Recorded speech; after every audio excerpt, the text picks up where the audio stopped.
You see that balloon hanging back there? That's the balloon that the Federal Reserve Bank, the Bank of England, blows the economy in. That little gondola there is us hanging beneath this balloon. So it's been pumping all this fake money into the system. That balloon is coming down. Go to a coin dealer and give them $5 and you buy one of these. And if that doesn't fry the brain cells between this year and this year, you're going, why am I paying $5 for a quarter?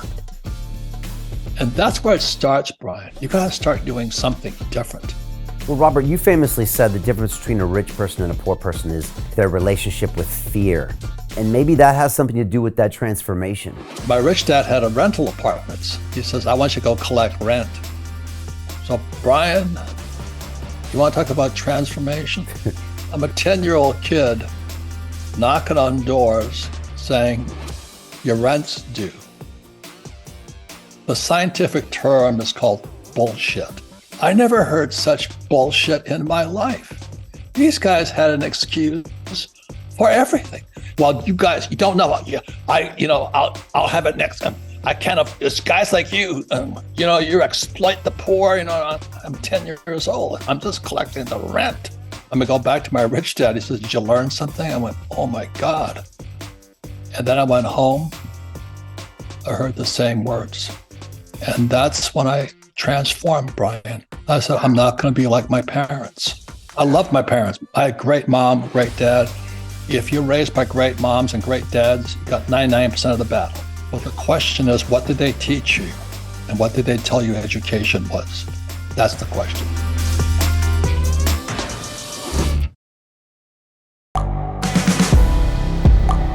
The world is changing. Inspiration is everywhere. It has never been so easy to connect, share, and bring people together. We're learning from others and finding the best in ourselves. Challenging our beliefs, sharing our vulnerability, overcoming our fears, transforming ourselves so we can transform the world. How far can we go? This is London Real. I am Brian Rose. My guest today is...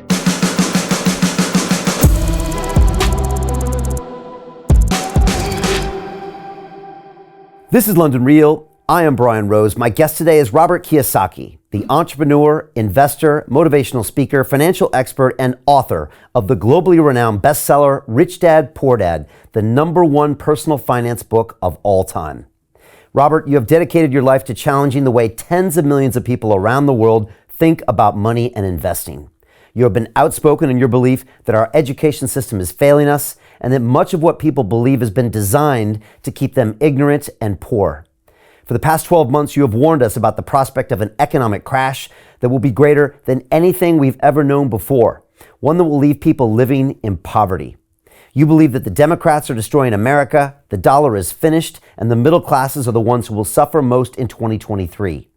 You expect to see stock, bond, and real estate markets crash and believe those who can should invest in gold, silver, and Bitcoin. Or as you would say, Robert, if you can print it, I don't want it. Robert, it's always a pleasure. Welcome back to London Real. Well, thank you, Brian. If I could give a shout out to you, is that, well, first of all, this is my England shirt here. Love it. And I was there for the Rugby World Cup at Twickenham in 2015. But I would just say that Brian Rose is a real human being. He and I come from the same bolt of cloth. I think we were talking before we went on air. We were born for this time. It is a time for transformation. If you understand, it's different between education and transformation. And one of the things I'm upset about, as you know, I've always said, why doesn't our schools teach us about money? And we're talking about your last prime minister, the shortest prime minister in history. I thought about her because this is one of my books here, Who Stole My Pensions? And when she tried to, I don't know what the heck she did, but she wasn't there long enough to even read my book. But our Our money system is so screwed up, and we still don't teach anything about money. I can't believe it. And you and I have been saying this for how many years now? You've been to Arizona, I've been to London with you. But this, Brian, we better start transforming, not just getting educated. Yeah, I agree. And this does feel like our time. I mean, when everything got crazy in 2020, it was probably one of the best years we've ever had here because, Robert, that didn't faze us at all. We didn't blink an eye. I didn't miss a day of work. We were in here broadcasting, putting out the truth, going head to head against these trillion-dollar tech companies, not letting them censor us, putting out these messages. And Robert, when I tell my students in my academy, when I quote your lines into them, when I say, poor people work for money and rich people make money work for them, when I talk about how your story when you raised your hand and said, when are you going to teach us about money in the education system? And they said, no. Everybody just, they get it. They know you're right. And this is the time, like you said, to transform. People have to completely rethink what they thought they knew about money. And that's why it's so great to have people like you, Robert. And everyone's looking to people like you in these markets because you've been talking about this for decades. And Brian, this is 2023. Rich Dad Poor Dad is still number one after 25 years. And I flunked out of school because I can't write. Can you imagine that? And all I do is write about. So I kept asking the question. I said, why don't they teach us about money? What are they teaching us today? About wokeism and Black Lives Matter and gender bending. What about money? I just can't believe our education system has gone so corrupt. And today, the number one debt for most young people are student loans. And they come out of school and they really can't even find a job that pays them that much. I mean, it makes ROI, return on investment. A college education doesn't make sense. There's no ROI on it. So when you think about that, it's our school system that's criminal too. Yeah, you're always on the front lines really pointing that out. I know making a lot of teachers unions uncomfortable, but I'm glad you do. And you sent me that message earlier and I saw you, number one ranked after 25 years as a book with you just asking some simple questions. I tell the story when I went and saw you in Phoenix about 5 or 6 years ago and we sat down for that epic interview, Robert, that's probably been watched now 40, 50 million times. I've seen it translated in 12, 13 different languages. There's one, I told you one, that we're both speaking Russian in that interview. And that was epic. But I reread Rich Dad Poor Dad on the flight out to Phoenix. And man, by 15 pages in, there's just something about it that feels life transforming. As if what you're saying is, it's almost biblical, Robert. Because it's the human DNA. You're explaining how we create value and how we perceive value. And it's never been taught to us before, and you do it through this, allegory of these two dads. It's a beautiful piece of work and still super relevant, and they're still not teaching about money. So I guess we're going to have to, right? Well, I think, I watch you doing your running and all this stuff. It inspires me because I'm lazy as heck. But you and I are about transformation. There's a difference between a rich person and a poor person. Giving them money is not going to do it. I can give a poor person all the money in the world, and they'll still be poor. You give a crook all the money in the world, they'll still be a crook. And today we have the Biden crime family in place here. I can't believe these guys. And they got top secret documents lying all over the place. Americans are shooting everybody all over the place. I'm watching where you and I are watching the world come apart. And if we don't go through transformation, no more just go to school and get a job. We've got to go beyond that, Brian. And so I think that's what you and I, as now the senior citizens of the Zoom world, that's what we're pushing for. You cannot just give somebody money or send them to school. They've got to transform. Well, Robert, you famously said the difference between a rich person and a poor person is their relationship with fear. And maybe that has something to do with that transformation, because if you're not willing to transform, which means you have to go into a fear, if you really want to transform, is that what that comes down to? Is it about going into those fears and pushing yourself to become someone new? Well, it kind of goes back to education and transformation. My benefit was I didn't go to a traditional school. You know, I got nominations to Naval Academy and Merchant Marine Academy in New York. I went to the Merchant Marine Academy because we're the highest paid graduates in the world. This is in 1965. So 1965, I check in at the Merchant Marine Academy, Kings Point, New York. And my economics teacher asked me to read this book here. I'm going, this is economics? And my economics teacher was a West Point graduate, U.S. Military Academy graduate, and he flew B-17s out of England into Germany. Ooh. And he got shot down twice. Wow. And he had to escape and evade, and he got captured once and all this stuff. I'm talking to him. I said, why are we reading this book here? The Communist Manifesto. And so he says, because it's economics. There's a war on right now between Marxism or communism and capitalism. And our school system is run by Marxists. And when I read this book, I hate to say this, my family are Marxist. They said, like, I know this is England. Labor unions run the world. And my poor dad was the head of the teachers union for the state of Hawaii. And I'm reading this book here going, oh my God. And then he believes in taxes. And as you know, the rich don't pay taxes anyway. But my poor dad's telling you should pay your taxes. You should pay your taxes. I'm going, what?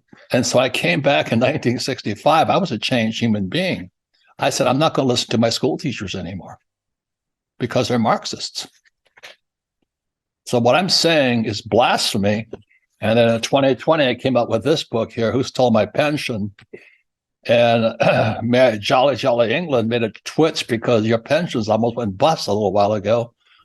Right? When they had to pivot the interest rate stuff. Yeah, they got a little dicey. Well, I think you famously said that communism is the only government that kills people.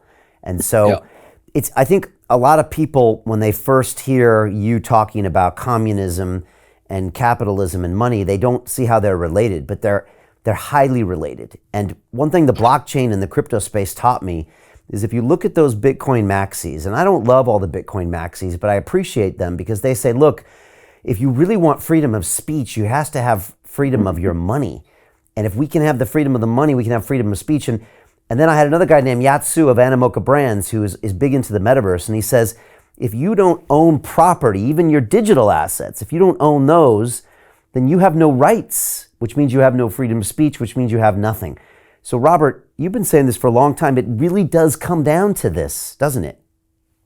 It does. And I wrote this book here. My latest book is called The Capitalist Manifesto. Oh, yeah. And it's just, I'm so disturbed of what's happening in our school systems. I'll say it again. Brian Rose is a man of transformation.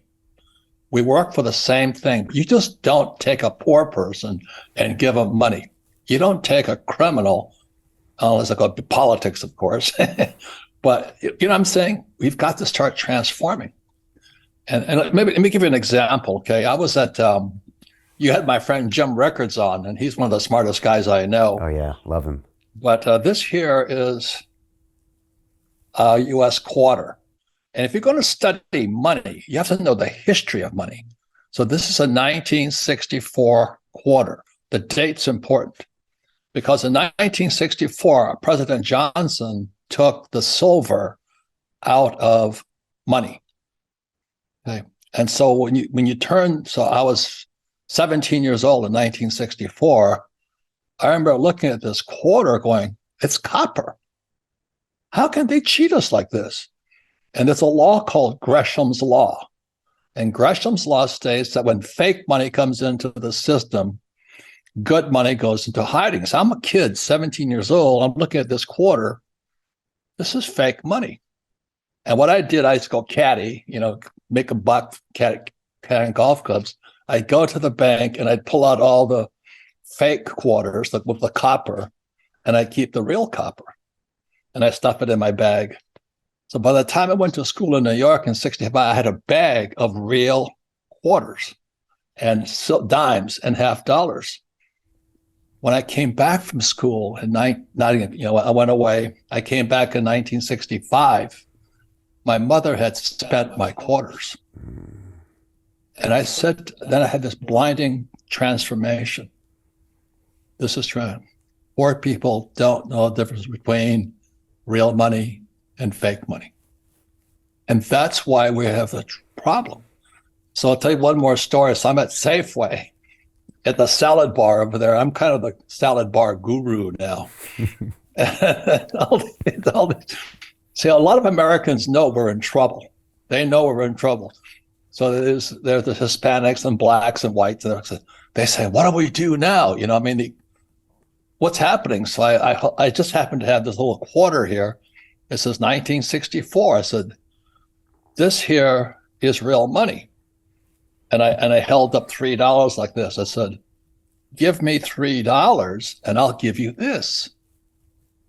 And these little women just went, they love me. I love them. They're serving me my coleslaw, you know, and my chicken salad. And they're going, well, why would we give you $3 for this? I said, because this is real and this is fake. So Brian, in many ways, I was talking to my mother, you know what I mean, years later. And they go, oh, I said, okay, give me $2 and I'll give you this quarter. And their brains were mishmash. You see, what happened is our school system has taught us to work for fake money. Right. Go to school, get a job, work hard, save money, get out of debt, and invest in the stock market. I don't do any of that stuff.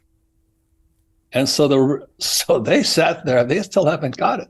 They say, why would I give you this? I said, because the real price is this. This quarter, pre-64 quarter, is worth $5. And there, Ryan, it was transformation. That's transformation. They could not get that this is fake. Right. And this is real here. Right. Can you get what I'm saying to you right now? Yeah, I get it. Because you get it. I get it. That's what Rickards is saying too. Yeah, I get it because that quarter represents silver that has value before it started being fake, kind of like before the dollar was off the gold standard. And maybe I just had an observation now, Robert, is that all fiat currency systems are fake. Are fake, and they're based, and they only survive if a certain class of the population is uneducated, right? If the poor are stupid. So Brian, that's why you and I are brothers. We've got to transform people. We just can't educate them. We just can't send them to school. We can't say vote for Republicans or Democrats or Tories or liberals or conservatives.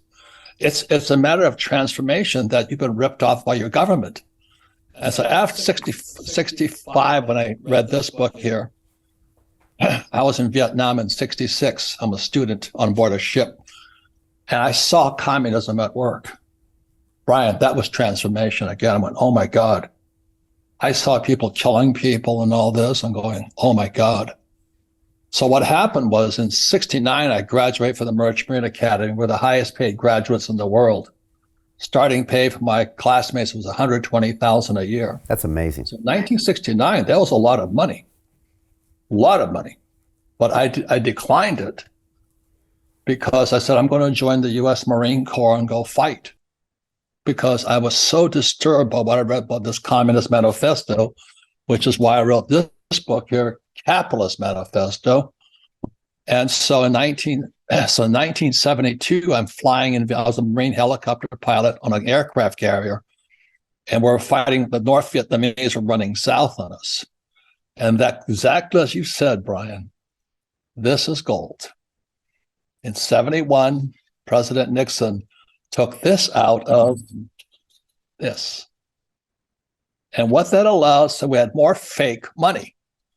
And when you have fake money, you can print as much as you like. So what happened in 71 and 64, this is real silver. This is real silver here. They could print as much as they like. And it blew the economy into this huge bubble. So our generation, the baby boomer generation from 71 on, we've had it the easiest of any generation in history. You see that balloon hanging back there? Yeah. That's the balloon that the Federal Reserve Bank, the Bank of England blows the economy in. That little gondola there is us hanging beneath this balloon So it's been pumping all this fake money into the system. And as our friend Jim Rickards said, we've actually been in a depression since 2007. And instead of letting the thing crash, they kept pumping money in, interest rates going down, interest rates going up, and all this. But now the balloon is deflating. So here it is, January 2023, that balloon is coming down. So when I was listening to your interview with Jim Rickards, I was going, oh my God. And this is the lesson. He said it clearly. He says, this is a global recession. And the trouble is the balloon is coming down. And so they're trying to pump it back up again by printing and all the stuff they do, but they can't stop it. So he says, technically, we've been in a depression. It's a definition of the words, the words become flesh. So we've been in a depression since 2007. And a depression means subpar growth. So instead of growing at 3%, what Rickards is saying, we're growing at 2%. That balloon is coming down. And so, ladies and gentlemen, the reason I love this man here, Brian Rose, and I love being on this program, because we've got to transform. You just don't go to school and get a job and save money. This is trash. So that's where the transformation takes place. And so, my friend, I thank you for being my friend all these years, allowing me to say what I say, even though people don't like what I say. Like Wall Street won't, they don't let me come on Wall Street because I said, I don't touch stocks. Yeah. You can print it. I don't want it. Yeah. Well, you know what I mean? I don't want this stuff. You can print it. I mean, you just got a lot of people's attention with what you said there. And so my question for you, Robert, is what is the one or two actions that someone should take if you just got their attention? What should they do differently now, knowing that that's trash that you were holding up, those greenbacks? Well, action speaks louder than words. So I tell people this thing here is a pre-64 quarter. I don't know what it is in England, I'm afraid. But I would be looking for real money. So I said, go to a coin dealer and give them $5 and you buy one of these. And if that doesn't fry the brain cells between this year and this year, you're going, why am I paying $5 for a quarter?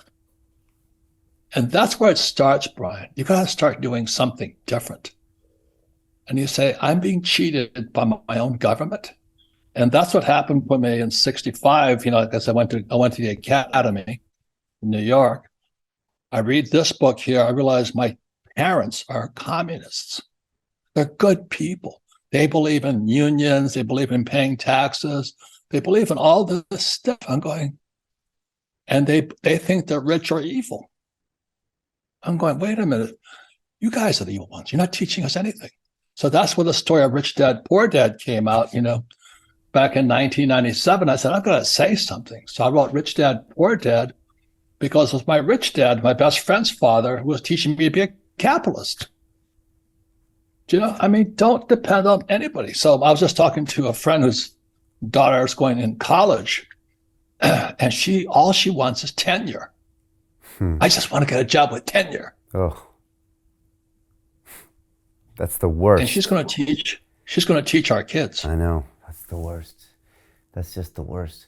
And so in Rich Dad, Poor Dad, your rich dad is teaching you kind of to create capital, to create value, to create a business, right? And not to wait for that paycheck, which is, again, poor people working for money, that drug addiction that most people live on, that waiting for that handout every 2 weeks or every month. And it conditions to inaction. It conditions them to, not create value. But as I remember, your rich dad is teaching you, he's forcing you. And as a kid, you're like, I just want my money. And he's like, no, you have to create the value. You have to, and you started finding these creative ways of creating these small businesses, as I remember. And is that what you encourage people to do? First, maybe own a real asset, but then to get creative of how to create a value or create a business? Be an entrepreneur. Yeah. You and I are entrepreneurs. Yeah. Are you looking for job security, Brian? No, it's the last thing on my mind. No.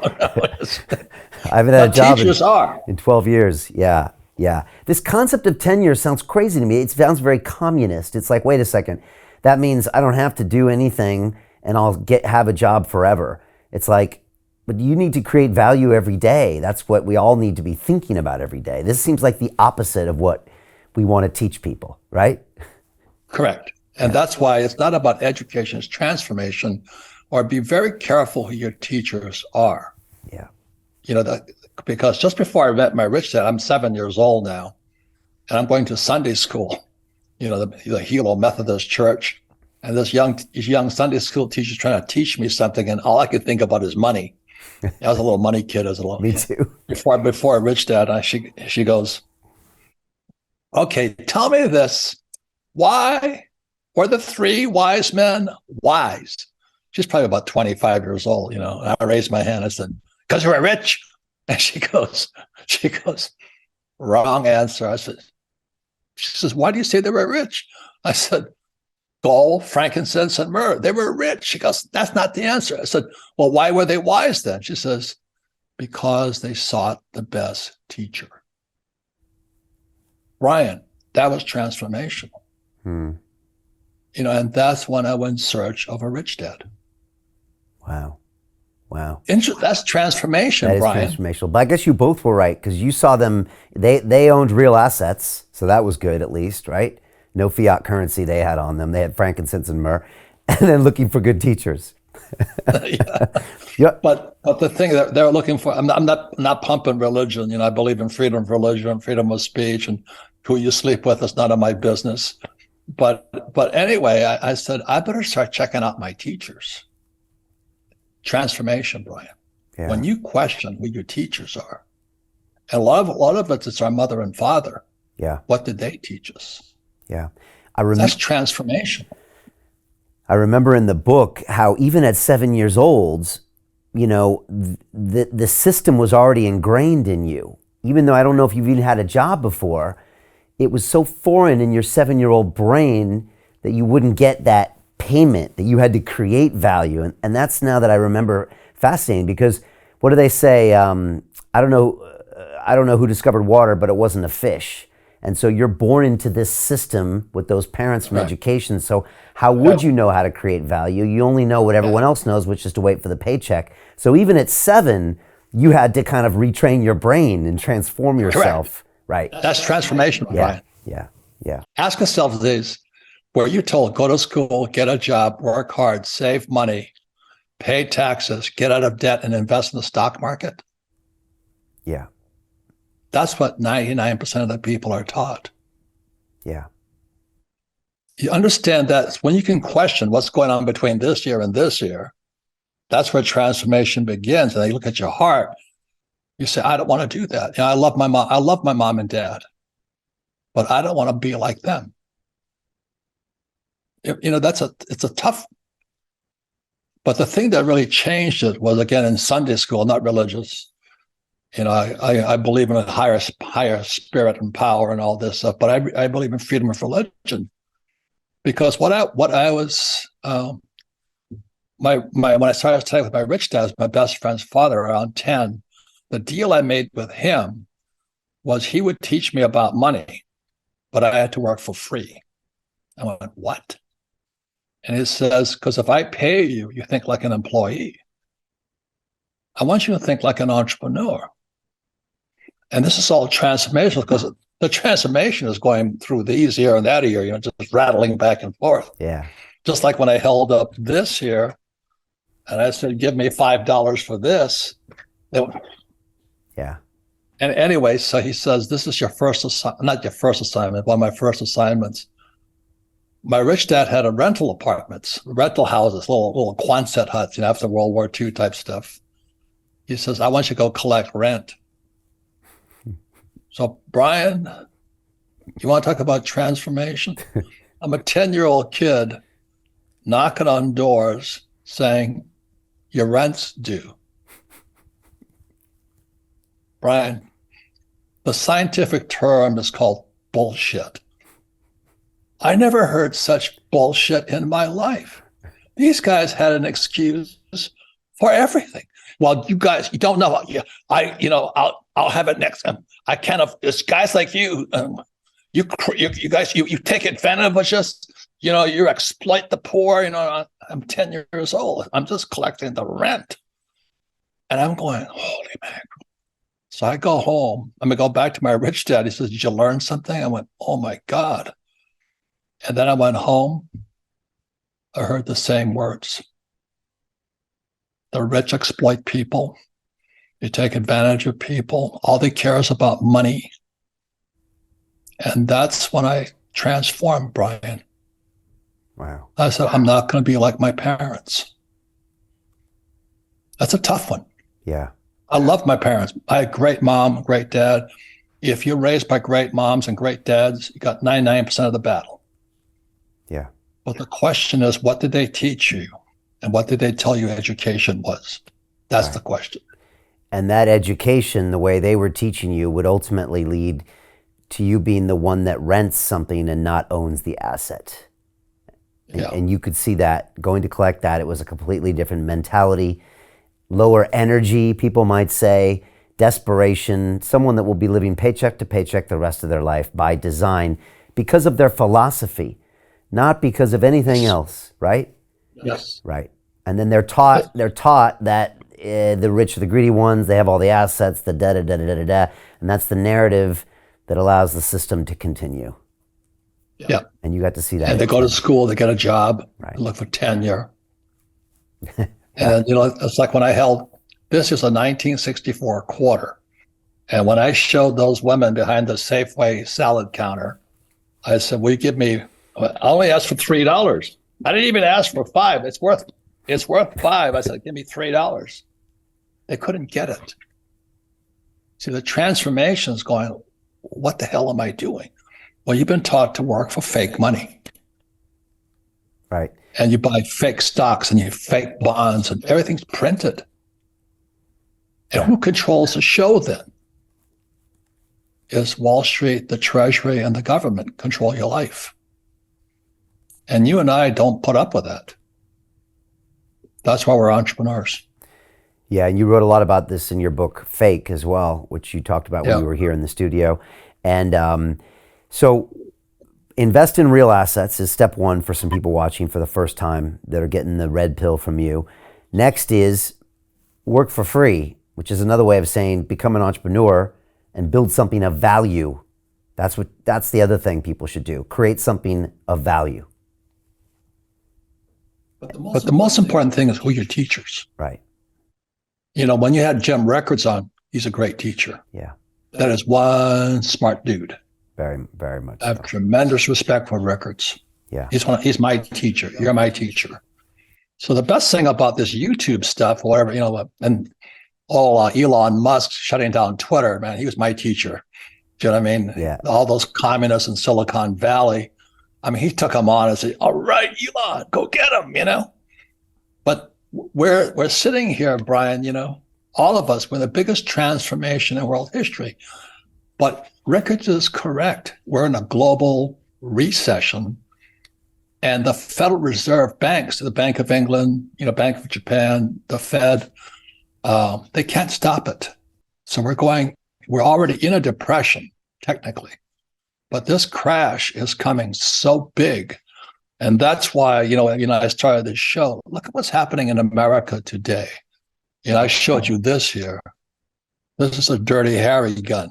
It's a 44 Magnum. And he goes, make my day. This is the most powerful handgun in the world. And it'll blow your head clean off. They're killing everybody in America. And this is my theory. It's my little cheap 25-cent theory. I'm not a psychiatrist I said, I think because people know this is fake, they're desperate. That's my theory. It's only a theory. But people are so uncertain right now because they know that balloon is coming down. This is the biggest change in world history, Brian. And that's why it's an honor to be working with you, because you and I have been pushing for transformation, not just education. That we need to transform who we are, how we treat other people. How do we survive today? Because as more people are uncertain about their future, they go nuts. Yeah, I think you're right. There is a correlation there. I mean, last 3 days, there's been school shootings all over America. I don't know how many dead, but it's a lot, 18 or 30, I don't know what it is. And you think it's related somehow to the fake money? Well, that's my theory, because when you feel uncertain, your synapses aren't working, emotions are up, you're concerned, irritable. You're not sane, should I say. And you're looking for something to blame. And I'm not Republican or Democrat. Trump is my friend. But you have this guy, Joe Biden. You know what he did the first time he got elected, 2020? He took, and I'm an oil guy. I went to the U.S. Merchant Marine Academy. I drive oil tankers with Standard Oil. So I'm an oil man. The first thing he did was he cut off the Keystone XL pipeline. I don't buy oil stock. I don't have no Chevron stocks. I don't have Exxon. I don't have BP. But I do own the oil. If you can print it, I don't want it. I want the oil. So I'm selling oil. I had oil wells in North Dakota, Louisiana, and Texas. So oil, when Biden came to office, was $30 a barrel. It's a good, fair price, The moment he cut off the Keystone pipeline, oil went from $30 to $130. See, because energy drives civilization. Let me say it again. Energy drives civilization. That was his first act. And I knew he and Kamala are probably communists. And when they did that, they took the middle class of America, made them poor. Does that make sense to you? Because you're standing there filling up your SUV and you're watching your gas meter going like this, and you're going, how am I going to pay for this? It makes you nuts. Yeah. You know something is wrong. So oil went from 30 to 130. I got extremely rich. I am getting extremely rich because I have good education, but not from school. But I'm getting richer. I'm going, but everybody else in the world is getting poorer. So that's why I think these are coming out. And you look at the states where most of the violence is coming from, they're very liberal states. Like California has the toughest gun laws going, but that's where the shootings are taking place. I live in Arizona where I can walk down the street with this and they don't care. As you notice, this is the Wild West yet. So it's a matter of what's going on between this year and your heart. So when Biden cut off that XL pipeline, I knew that what you and I are doing, it's about transformation, not education. We've got to become more aware. And so that's my concern. So I was happy for about 3 days. I was going, oil went from $30 to $130. I think it's about $80 today. Inflation is coming down. I said, give me a break. 30 to 80, that's not much of a difference. Energy drives civilization. The higher the price of energy, the less civilized we become, Brian. And that's what Biden did. Plus, he opens up the gate for all of these. 250,000 people came across the border. And so then the governors of Texas and Arizona, they're shipping them to New York and Chicago and all this stuff. We're at war in America, Brian. This is a civil war. I'm sure you can see it, can't you? Yeah, we can see it. We can see it. And that tension slowly makes its way over here 5 years later, but we don't have the same issues you have there. But I can see it, I can feel it, and I see what's happening. It's hard to recognize the country I grew up in. Luckily, my grandparents were both from Arizona. I spent time in Arizona. I shot guns in Arizona. I shot a 44 Magnum like that when I was 10. Also, you were born with one of these in your hand. Yeah, and also, interestingly enough, both of my grandparents were, well, one set was, my grandpa Benedict was a cattleman out of Phoenix, Arizona, and my other grandpa was a farmer who grew potatoes and barley. So they were entrepreneurs by definition. So I think it was just in the blood around me that I knew these guys had to create and had created their lives. They never waited for a paycheck for anybody because, again, they were homesteaders back in the day. I mean, one of my grandpas, the Dust Bowl of Oklahoma, he went west to Arizona. When my grandma drove me around Phoenix, Robert, you'll love this story. She drove me by a field one time and she looked out the window and she said, "You see that field?" She said, "Your grandpa dug stumps out of the ground for 2 years before he could plant a crop." And I think I had been complaining about the air conditioning a little earlier, and I just zipped my mouth for about 2 hours. And again, there's a man he worked for free for those 2 years, digging stumps out of the ground because he was creating something, capital. Yes. And he never had to wait for a paycheck for anybody. And he created it all through his own work, and he hired workers. And so it was somehow that part of my education. I'm sure that's a bit of who I am today. I got lucky in that standpoint, Well, it goes back to education. Yeah. Like when my Sunday school teacher said, "What made the three wise men wise?" She says, "They always sought the best teacher." And today, with the power of YouTube and what we're doing today, this gives you access to some of the best teachers in the world. Like you have Jim Records on. I'm going, he's a great teacher. He's my teacher. Yeah. Honestly, I'm 11 years in this on London Real, Robert, and part of this it's me seeking teachers.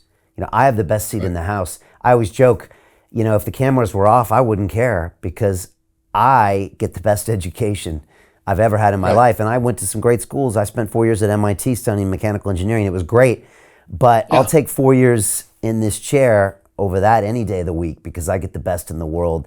And the good news is everybody else can watch, but I do get the greatest education. So it's a good point, Robert. We want to always seek a teacher. And with YouTube these days, they're out there. You can find them. Yep. And they'll help you transform. You mentioned Elon. I'm curious what you saw when you watch him go into Twitter.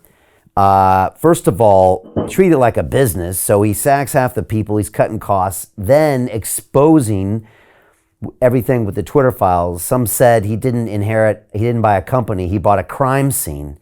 What have you made of all of that? For me, it's been very entertaining to watch him walk in there and take a flamethrower to the lackadaisical attitude and the wokeness. But what do you see, Robert? Well, again, I go back to 1965. I go to New York, I read this book here. If you read this book said what it's been 1848. And he says that communism would take over America in 2 stages.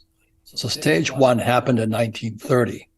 In 1930, Berlin, the Frankfurt School, sent teachers to Columbia University, Teachers College. That was in 1930. And if you notice what happened after that, that's when I was in New York in 65, riots started to breaking out. So the students are now rioting. There was Kent State and, this and all that. So I'm watching this. This is, oh my God. So it came in 2 stages. That was stage 1 was 1930, when the teachers went to Columbia University. Today, Columbia University is the heartbed, the heat bed. It's a horrible place. It's woke, completely woke, gender bending. It's not about education anymore. It's indoctrination. Right. Stage 2 happened when my friend Donald Trump, and this is my friend here, when he got taken down as president. That was stage 2.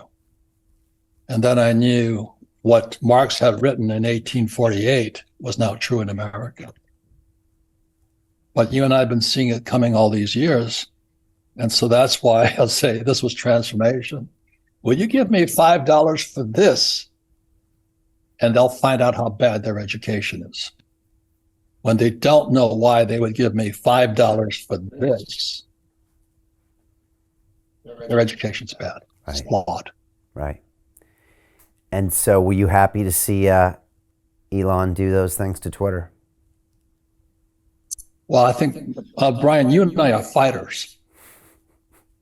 The Marine, I was a U.S. Marine, flew the gunship, killed a lot of people, lost a lot of friends. I like fighting. To continue watching the rest of the episode for free, visit our website londonreal.tv or click the link in the description below.